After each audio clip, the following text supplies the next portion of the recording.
뭐든 시작이 중요하고 기초가 탄탄해야겠죠. 기초부터 단단하게 다져보는 주식 공부, 주식학 개론. 오늘도 강의를 진행해 주실 헤르메스트 하청원 본부장에게 차근차근 배워봅니다. 네, 하청원 본부장 스튜디오에 나와 계십니다. 네. 저희가 추석 특집 지금 네. 추추총회로 진행하고 있어요. 맞습니다. 추추총회. 네. 하청원 본부장은 그동안 여러 차례 본인이 셰프이다. 아, 네, 뭐 수준급의 요리사다. 그렇죠? 네. 네, 이번 추석에도 좀 활동을 하셨나요? 아, 맞습니다. 전을 제가 항상 담당을 하고 있어서 네. 전 담당했고요. 이번에는 네. 이제 산저까지 음. 조금 진행을 해봤습니다. 저는 한 주로 무슨 전? 뭐 저는 그 이제 뭐 완자? 완자는 아니고요. 뭐 네. 육전부터 시작을 해서 이제 육전. 부침개, 그다음에 뭐 우엉전이라고 해서 저희 집에서만 하는 우엉이랑 이제 소고기를 다져서 네. 또 이제 양념을 간간하게 해서 이제 먹는 그런 전도 있고요. 동태전 가능해요? 동태전도 가능합니다. 뭐 그런 이제 음. 그 고기 관련된 전도 하는 편이고요. 뭐 네. 감자전부터 해서 뭐 새우전 뭐 다양하게 좀 진행을 했습니다. 네. 이제 산적은 몇 개 꿰입니까? 5개씩 깹니다. 5개씩. 좀 두껍게 네. 썰어서 하는 부분이 있어서 5개씩 이렇게 딱짝 맞춰가지고 네. 하고 있습니다. 하청원 본부장이 이제 요리를 담당하고요. 형이 계시죠? 형이 있죠? 네, 맞습니다. 형님은 뭐 하세요? 형은 이제 고기를 이제 처음에 손질하는 고기를 좀 많이 하기 때문에 네. 그 통으로 들고 오면 그 네. 이제 자르고 손질하고 해서 주면은 그걸 이제 제가 양념해가지고 꼬챙이 꽂고 이제 네. 고기를 굽는 이런 프로세스로 진행이 되고 있습니다. 혹시 형님도 지금 사랑한 지 꽤 지금 오래 되셨나요? 지금 연애한 지 형님도? 아니요, 형은 이제 결혼해서 네. 형님은 이제 아이까지 조카까지. 네, 조카까지 있습니다. 지금 부모님은 이제 하청원 본부장이 언제 결혼을 하는가, 언제 좋은 배필이 나오는가. 그렇죠. 네. 네, 맞습니다. 소원을 좀 비셨나요? 보름달 뭐 여기에? 일단은 좀 이제 제가 하는 일이 이렇게 방송에서 얘기하는 거다 보니까 네. 좀 빨리 좀 증시가 좋아져서 이제 네. 우리 모두가 좀 편안하게 이렇게 매매했으면 좋겠다라는 부분 플러스 이제 저도 가야 되니까 네. 좀 좋은 처자를 빨리 만나자. 그러게요. 그렇게 네. 했습니다. 우리 하청원 본부장. 요리의 달인. 하청원 본부장과 결혼하면 진짜 뭐 요리는 근데 걱정 없는 거죠? 모든 식사 준비는? 그래도 뭐 맛있는 거는 그래도 제 자신 있는 요리들이 있어서 네. 맞습니다. 오늘 추추 특집입니다. 추석 네. 이후의 시장을 저희가 한번 분석해보고 준비하고 전망해보고 그러는 시간인데 바로 중국 키워드를 꼽았습니다. 중국 주식시장, 중국 금융시장인데 이게 좀 약간 의견이 엇갈려요. 어떤 분은 그러니까 추석 이후 연말까지의 큰 시세는 중국에 있다라는 분, 또 정반대로 대폭락이 중국에게 다가올 것이라는 분. 이게 워낙 명암이 크게 엇갈리니까 헷갈리기도 하고요. 맞습니다. 한편에서는 좀 도전 욕구도 생기고요. 어느 쪽입니까, 우리 하청원 본부장은? 저는 좀 후자에 조금 더 무게추를 두고 있는데요. 물론 변수는 있습니다. 네. 변수는 있죠. 근데 일단 후자로 좀 보고 있는 게 사실 우리나라 증시도 누르기 전까지만 하더라도 굉장히 좀 견조하게 잘 버텨주고 있었거든요. 근데 그러다가 이제 대변수가 워낙 좀 급변을 하다 보니까 코로나 이전보다도 더 많이 빠졌잖아요, 사실은. 딱 그때죠, 솔직히 네. 말하면은. 그때 지금 2,300 그 정도니까요. 그렇죠. 엄청나게 빠졌는데 그런 흐름으로 보게 됐을 때 중국에서 물론 정책적인 부분을 굉장히 강조를 해준다면 변수가 생길 수가 있겠지만 경기 부양. 경기 부양에 관련된. 근데 지금 그런 거에 대해서 우리가 예상하는 것보다 엄청난 그런 이제 부양책이 나오지 않는 이상 해결해야 될 문제들이 좀 있다 보니까 거기에서는 조금 조심을 해봐야 되지 않을까. 특히나 우리나라 증시가 중국과의 채널링이 좀 많이 되잖아요. 그렇죠. 그러다 보니까 동조하라고 하죠. 그렇죠. 그래서 사실은 중국 증시가 좋아야 우리나라도 조금 좋게 흘러갈 확률이 굉장히 높아진다라고 생각을 하고 있거든요. 특히나 최근 증시에는. 그래서 중국이 좋았으면 좋겠지만 일단은 좀 체크해봐야 될 거는 좀 있다라고 말씀을 드리겠습니다. 그 얘기 또 들어보면 코스피도 네. 뭐 없다. 그러니까 이게 제가 제일 고민인 게 네. 좀 어느 정도 해답을 찾은 것 같기는 해요. 네. 왜 우리나라에 들어온 외국인들이 나가지 않을까? 나가봐야 지금 갈 데가 없거든요, 사실은. 네. 그래서 중국 쪽에 대한 이런 외부의 자금이 많이 들어오게 되면 그쪽에 대한 흐름이 굉장히 좀 좋은 거라고 생각하는 사람들이 많다라는 거고, 그러면 이제 그렇게 될 확률이 높아지잖아요. 유동성이 좀 풍부해지다 보니까. 그래서 그 부분을 조금 체크를 해보실 필요가 있을 것 같고, 우리나라 증시는 그래도 조금 외국인의 현재 좀 이렇게 달러 인덱스도 높고 킹달러 기조가 있어도 나름대로 좀 선방하고 있는 거는 그런 이제 대체 투자 쪽이 좀 없다라는 부분도 부각이 되고 있다라고 생각을 하고 있습니다. 느낌적인 느낌이 아니라 체크 포인트로 가봐야 될 것 같아요. 과연 중국이 추석 이후에 네. 뜨는가 무너지는가. 네. 첫 번째 키워드가 봉쇄입니다. 봉쇄로 잡았습니까? 네. 봉쇄인데 사실 뭐 이 부동산이라든지 기타 뭐 이따가 많이 다 말씀을 네. 드리겠지만 봉쇄 부분이 조금 이 항상 발목을 좀 잡는 것 같아요. 맞아요. 갈만하면 중시도 갈만하면 네. 잡고 얼마나 하면 잡고 좀 좋아지려고 하면 항상 봉쇄를 하면서 그 상승 탄력을 좀 많이 둔화시키는 부분이 있어서 네. 이게 조금 제한적이지 않나라고 생각이 좀 드는데 일단은 코로나가 다시 좀 재확산이 되고 있는 기조고 그래서 이제 중국 같은 경우는 지속적으로 제로 코로나 정책을 강조하고 있었던 부분이 있어서 네. 지금 청두나 광둥성 뭐 선전 같은 이런 대도시가 또 봉쇄 조치에 좀 처해졌는데 사실 이전에 상하이 때보다는 조금 덜하죠. 왜냐하면 뭐 인구의 규모라든지 그렇죠. 그렇지만 그 여파가 아직까지도 조금 영향력을 주고 있다라는 게 좀 시장의 시각도 있거든요. 거기에다가 이제 뭐 지금 말씀드린 청두나 이제 선전 같은 경우도 중국 도시 중 3위랑 6위를 차지하고 있다라고 합니다. 그만큼 핵심 도시인데 이 연쇄적으로 이렇게 봉쇄를 하게 된다면 여기서의 이런 부담감이 커질 수밖에 없고, 사실 봉쇄를 하게 되면 뭐 수요와 공급단이 좀 많이 네. 무너지게 되잖아요. 네. 그런 부분들이 경제에 따른 부담감이 될 수밖에 없어서 일단 이 부분이 중국 시장에 좀 물음표가 되는 첫 번째 요인이지 않을까라고 생각을 하고 있습니다. 첫 번째 키워드 봉쇄였고요. 지금 네. 이제 수촨성의 청두 얘기하는 거죠. 그 그쵸? 청두 네. 수촨성. 네. 그러면 반대로 갑자기 네. 야, 뭔 봉쇄냐? 이제 간다. 그러면은 호재라는 거잖아요. 그렇죠. 봉쇄가 이어지면 이거는 악재고. 그렇죠. 네. 네. 그거를 풀 수 있는 게 결국엔 앞서 말씀드린 이제 중국 정부의 부양책이 변수가 될 수 있다라고 말씀을 드린 게 일단 첫 번째 요 봉쇄 부분이고요. 그렇습니다. 왜냐하면 정부가 강력하게 지금 봉쇄를 하고 있으니까. 그러니까 봉쇄 안 하고 가겠다라고 하면 이거는 그쵸. 실은 네. 또 시세가 날 수가 있는 겁니다. 그렇죠. 여러분들. 네, 맞습니다. 그러나 우리 하창 본부장은 봉쇄가 이렇게 된다면은 뭐 없다. 이런 네. 거고요. 두 번째 키워드. 이거는 아마 많은 분들이 지적하는 부분인데요. 중국의 부동산입니다. 맞습니다. 네.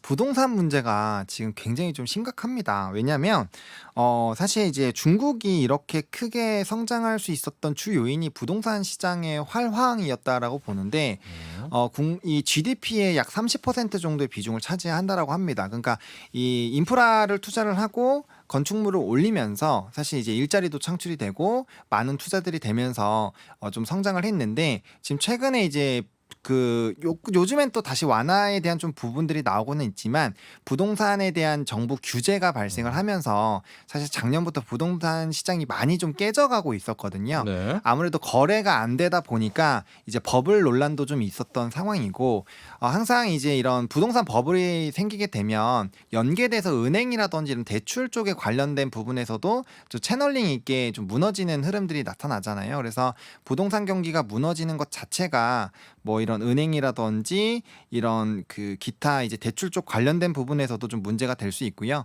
아무래도 거래가 줄다 보니까 이제 부동산 개발 업체들이 좀 먼저 무너지기 시작을 했거든요. 뭐 대표적으로 잘 아시겠지만 헝다가 이제 채무불이행 이 들어갔고요. 또 이제 기타 나머지 부동산 회사들도 비슷한 기조로 좀 가고 있습니다. 그러니까 이제 악순환이 좀 시작이 됐다라고 보시면 좋은 거죠. 근데 이제 중국 부동산에 대해서 이런 시선도 있어요. 앞서 헝다 이야기를 했지만 네. 보통 버블이 터지는 거는 정부는 안 터트리려고 하고, 그렇죠. 자본주의 경제에서는 이 시장에서 이제 붕괴가 되잖아요. 네. 근데 중국 같은 경우에는 공산당이 이거를 일부러 터뜨렸단 말이죠. 그렇죠. 그러니까 이걸 놓고 보면 네. 이게 중국 부동산이 오히려 그렇게 우리가 생각하는 것만큼 대폭락의 트리거가 아니다. 벌써 중국 정부가 막 회사 망하게 하고 막 그렇지 않습니까? 네. 네. 이런 건 어떻게 보세요? 저는 오히려 선제적으로 네. 그 살을 발라내고 뼈를 지켰다라는 생각이 좀 드는 게 요즘은 인정. 네. 왜냐면 이제 이전에 이런 버블 사태들이 발생이 됐을 때 그게 이제 터질 때까지 암묵적으로 다들 불안해 하긴 했지만 네. 이거 끝까지 갈 때까지 버티고 폭탄 돌리기를 했었던 상황인데 네. 그렇게 했을 때 경기에 대한 둔화가 엄청나게 심하게 발생이 되고 사실 문제가 많았잖아요. 그래서 중국 정부 같은 경우는 뭐 인플레이션율도 개인적으로 좀 신뢰도는 떨어진다라고 생각을 하지만 어쨌든 지표도 굉장히 좀 좋은 상황이고 네. 경제 성장률을 이뤄 나가는 것이 주요 포인트가 되는 시장인데 부동산 버블로서 터져버리면 그 중국 시장을 끌어갈 수 있는 주 요인들이 다 깨진다라고 저는 생각을 하고 있습니다. 그래서 당국에서 그걸 먼저 선제적으로 좀 조치를 취한 게 아닌가라고 생각을 하고 있고, 그래서 이제 부동산 경기가 이제 규제 아까 앞서서도 완화 흐름들이 좀 나온다라고 말씀을 드렸는데 해당 부분이 이제 어떻게 좀 진행이 되는지가 좀 상당 부분 중요한데 부동산 같은 경우 어쨌든 수요와 공급이 계속적으로 이루어져야 되는데 그 부분이 지금 굉장히 많이 줄어들고 있거든요. 네. 거래가 줄어든다라는 거는 가격의 갭 차이가 만들어지는 거고 불안감이 형성이 되면서 또 다른 폭락이 나올 수도 있는 상황이어서 해당 부분을 조금은 잘 체크를 해볼 필요가 좀 있지 않을까. 그리고 뭐 모기지론이라든지 뭐 이런 부분에서도 약간의 좀 이슈가 있었기 때문에 뭐 그런 부분들도 좀 체크를 해보시면 좋겠다라고 좀 정리드리겠습니다. 우리가 회색 코뿔소라고 하잖아요. 네. 위험은 분명히 오고 있는데 막 그렇죠. 둥둥둥둥 막 회색 코뿔소가 눈에도 보이고 네. 소리도 들리는데 그렇죠. 안 와요. 네.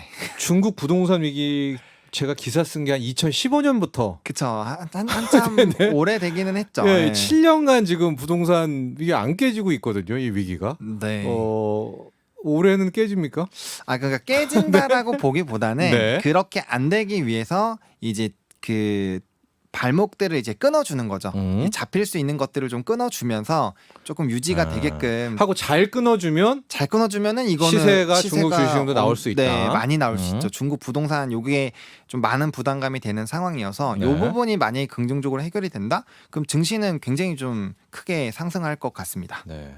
차이나 중국의 세 번째 키워드는 우리랑 비슷해요. 위안화입니다. 네. 위안화 바꿔 말하면 달러 강세죠. 그렇죠. 네, 킹달러 기조가 유지가 되면서 위안화도 지금 뭐 엄청나게 많이 약세의 흐름을 보여주고 있죠.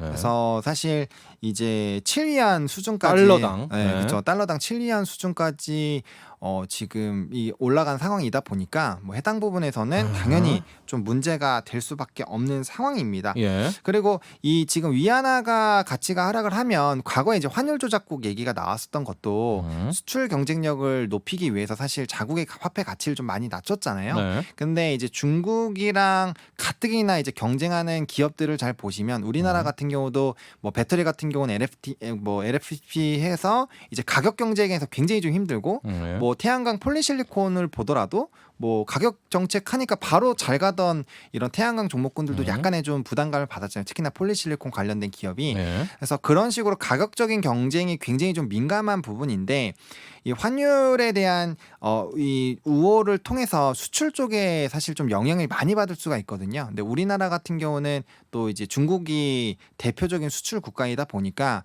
이런 가격 경쟁으로 또 들어가게 되면 이런 부분들 위안화의 약세가 이 전반적인 이 기타 근처에 있는 인접 국가들에게는 굉장히 좀 부정적인 영향을 또 줄 수 있다. 그리고 중국 자체는요.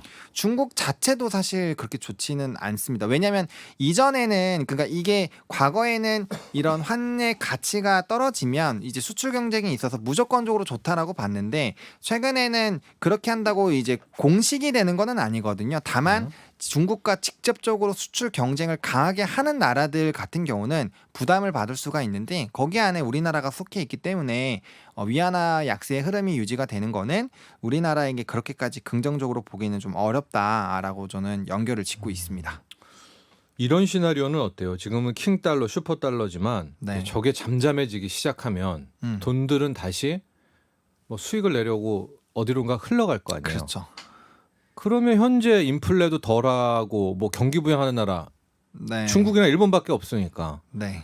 중국으로 다시 가면서 위안화가 강세로 갈 수 있다. 이런 건 어때요? 사실 그 가능성도 있죠. 근데 그 부분에서 제가 좀 걸리는 게 만약에 중국의 매크로적 지표에 대한 이 수치가 정확한 신뢰도가 높다면 네. 말씀하신 대로의 시나리오가 될 확률이 굉장히 좀 높다라고 물가 봅니다. 지표나 이런 거? 네. 근데 중국의 이 지표에 대한 신뢰도가 사실 네. 저는 높지는 않다라고 보고 있거든요. 그래서 그 시나리오로 가기 위해서는 앞서 말씀드렸던 이제 봉쇄라든지 이런 부동산 가치, 경제에 영향을 크게 미치는 이 부정적인 요소들이 해결이 되는 게 좀 선제적으로 필요하지 않나라고 생각을 하고 있습니다. 근데 위안화는 다 같은 것 같아요. 우리도 그렇고요. 이거는 뭐 자체적으로 못 나서라기보다는 그렇죠. 달러가 킹 달러가 돼서 이렇게 된 거잖아요. 그렇죠. 네. 킹 맞습니다. 달러가 꺾이는 날은 올 거 아니에요.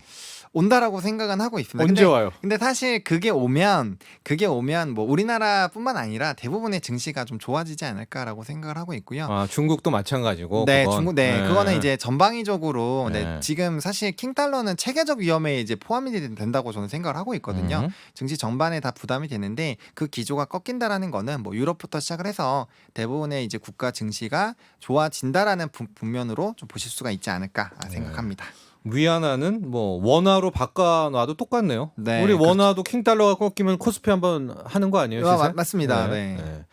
자, 마지막 네 번째 키워드는요. 경제 지표와 경기 부양책입니다. 네. 저도 요걸 많이 보고 있는데 시진핑 이제 주석 뭐 3년이 뭐 이렇게 앞두고 경기 부양 한번 하지 않을까요? 저도 그거 네. 때문에 약간 좀 고민이 됩니다. 사실 부양책을 안 내놓을 것 같지는 않거든요. 네. 근데 이제 우리가 얼마나 와 이렇게 나올 정도로 하느냐가 사실 네. 좀 중요하지 않을까라고 보고 있는 상황이고요. 일단 뭐 연임은 거의 되는 방향으로 지금 시장에서는 바라보고 있는 상황이어서 네. 말씀 주신 대로 그 이후에 이제 뭐 이런 코로나 봉쇄 정책이라든지 이런 부분에서만 변화가 나와도 사실 굉장히 좀 긍정적으로 볼 수 있지 않을까. 그리고 분명 미국에 대항을 하기 위해서라도 지금 경쟁을 굉장히 좀 크게 하고 있어서 분명 많은 인프라 투자를 할 것이거든요. 네. 그래서 그런 부분에서는 기대감은 충분히 있다. 하지만 그거를 선제적으로 대응을 먼저 했다가 지금 만약에 그런 방향으로 시나리오가 이어지지 않으면 사실 조금은 자금이 묶이거나 좀 위험할 수가 있어서 그런 부분들은 이제 가시화가 될 때 네. 접근을 해도 늦지 않다. 왜냐하면 전방위적으로 지금 지수들이 많이 눌려 있는 상황이고 뭐 중국 증시 같은 경우는 워낙 그래도 견조하게 좀 버텨주고 있다 보니까 먼저 간 게 네. 선두예요. 글로벌 네, 증시에서는. 네. 선두입니다. 바닥 찍고. 네, 2, 3월부터는 거의 선두로 거기까지 선두였고 이제 네. 그 다음부터 이제 조금씩 영향을 받긴 했습니다만 어쨌든 네, 긍정적인 상황입니다. 인플레이션 지표를 믿을 수는 없지만 네. 가장 매력적인 나라가 중국, 일본이잖아요. 인플레만 놓고 보면. 그렇죠, 네, 맞습니다. 네. 그러면 킹 달러만 꺾이면 시진핑이 경기 부양책을 한번 쓴다. 네. 이건 아주 베스트 시나리오고. 베스트 시나리오입니다. 네. 반대로 부동산도 터져. 위안화가 막 7위안, 막 7.3위안 초약세로 가. 네. 외국인 자금 이탈해. 시진핑 통제력 흔들려. 네, 그러면은 좀 쉽지 않을 것 같습니다. 네. 딱 두 가지의 갈래길이 있습니다. 오늘은 네. 이 중국에 투자하실 분들 추석 이후에 그 체크 포인트들 살펴봤습니다. 오늘은 또 오늘 전 붙이시는 않죠? 네, 오늘은 오늘은 뭐 하세요? 오늘은 뭐예요? 네, 오늘은 이제 만들어 놓은 음식들 또 먹습니까? 가서 맛있게 먹어야죠. 함께 가족과 함께. 네. 자, 지금까지 헤르메스타 하정 본부장과 함께했고요. 보내드리면서 또 이 노래를 들어야 되겠네요. 노을에 함께. 본 방송은 투자 판단을 위한 조언일 뿐 투자 결정과 결과에 대한 책임은 투자자 개인에게 있음을 알려드립니다. 목돈 연구소